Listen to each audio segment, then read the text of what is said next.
Hello, brains. Are you burned out? Have you been burned out? I feel like I'm burning out. Am I burned out? What is burnout?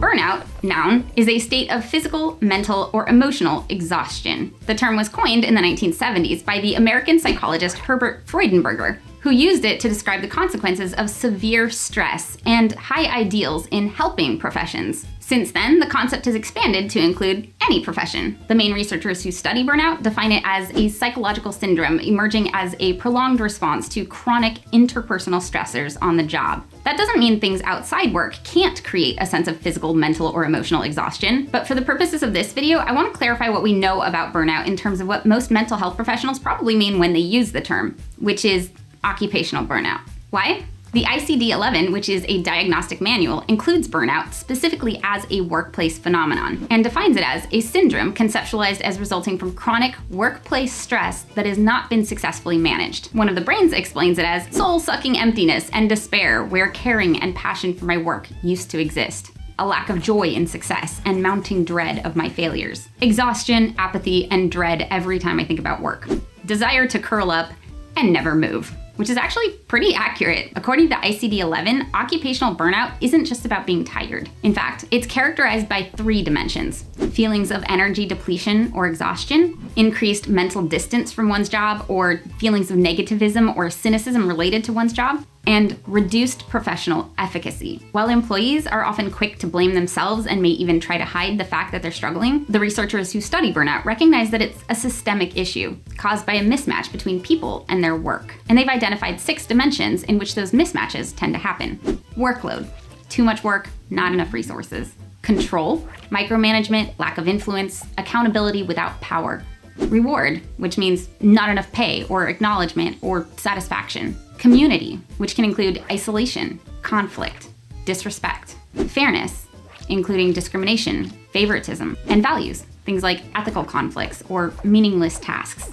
A few mismatches are tolerable, but significant mismatches or mismatches in areas that are important to someone can lead to burnout. Addressing those mismatches can increase engagement, which is protective against burnout. Burnout disproportionately affects those with ADHD and other mental health conditions, including PTSD. And currently, most workplaces don't do a great job of preventing it. In fact, they may encourage employees to push through it, but doing so actually makes it worse. Even once the stressor is over, the damage is done, and often long-lasting. So burnout as a workplace phenomenon is a term we need to know and be able to talk about with our employers, employees, patients, and partners. Here are some helpful things to remember when talking about it. People don't burn out because they're weak. They burn out because of a mismatch between them and their work that they've pushed through long enough trying to be good employees that their brains and/or bodies have essentially gone on strike and refused to keep working under these conditions. So reversing burnout isn't something they can do on their own by taking a vacation. They and the organization have to address the mismatch. Someone with ADHD excitedly hyper-focusing on a project and then being exhausted and needing recovery time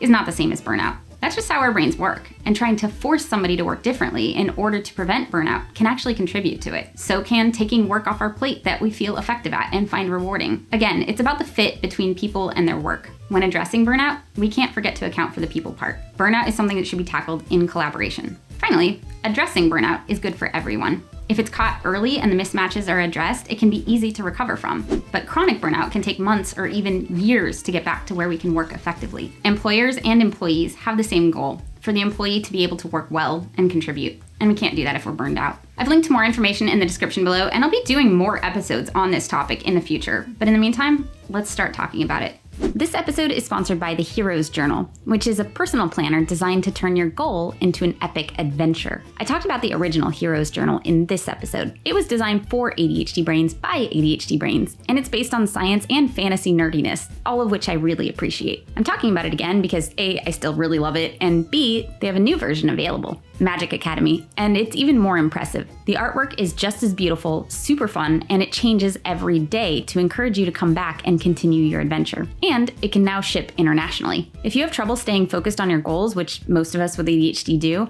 this is a fantastic planner that's designed to help. The first few pages guide you to define your overall quest.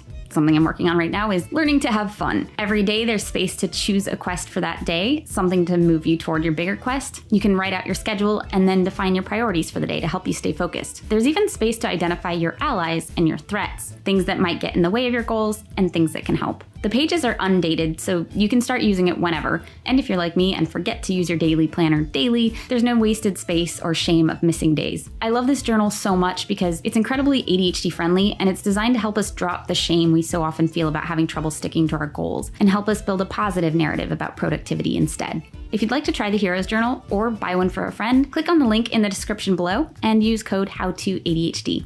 Thank you to my brain advocates and all my Patreon brains. Your support gives my team and I more control over the kind of content we make and allows us to adjust our workload when we need to without losing the reward of being able to pay rent, which helps us not burn out. Like, subscribe, click all the things, and I will see you next video. Bye, brains.